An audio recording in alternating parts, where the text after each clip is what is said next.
L'ira del vice sindaco di Volpago del Montello Renato Povelato nei confronti degli autori anonimi di un post sui social contro di lui e contro la raccolta firme per il riconoscimento della lingua veneta che si sta svolgendo da mesi in molti comuni trevigiani e si conclude formalmente proprio in queste ore. Gli autori gli danno 3 volte della capra, citando Vittorio Sgarbi, e aggiungono: studia, in Italia c'è una sola lingua, quella italiana. Non viene fatto il mio nome, però ovviamente sul gazebo di sabato mattina c'ero io, quindi facendo 1+1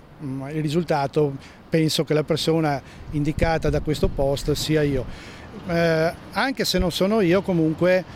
hanno offeso un intero popolo, il popolo veneto, e tutti i consiglieri comunali, assessori e sindaci che si stanno promulgando per raccogliere, e anche il comitato promotore ovviamente, per raccogliere firme. È probabile che la petizione venga protratta per un ulteriore periodo, fa sapere Povelato, che non comprende i motivi dell'attacco all'iniziativa. Non è che noi stiamo facendo una legge ad hoc per il popolo veneto, per la lingua veneta, è una modifica di una legge dove chiediamo che venga inserita anche la lingua veneta in altre 12 che sono già riconosciute. Anche per questo invita gli autori del post alla serata che si terrà a ottobre a Volpago per spiegare i contenuti del progetto di legge di iniziativa popolare. Io li invito, magari se hanno il coraggio, di venire personalmente, anche di capire chi sono queste persone, perché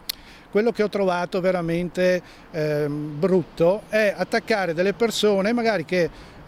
mi dicano anche come la pensano loro, il loro pensiero, ma offendere e nascondersi dietro una pagina Facebook penso che sia un'iniziativa da vigliacchi.